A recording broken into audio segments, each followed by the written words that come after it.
ilaw. So ang gawin natin, try natin i-start kung iaan para ba.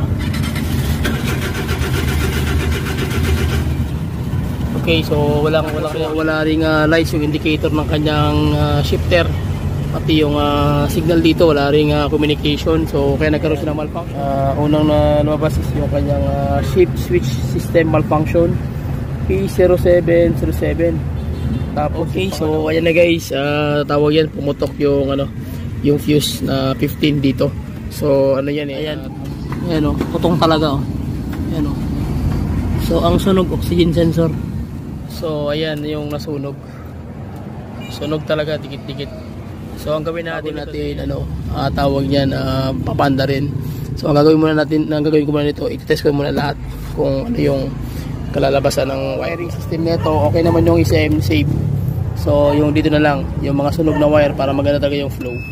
Ayan, meron na siyang indicator.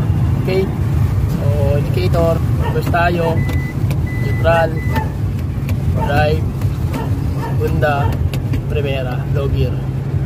Okay, so ayan na guys, nabalik na natin lahat yung kanyang intake manifold lahat. Kaya pumanda natin. So start natin.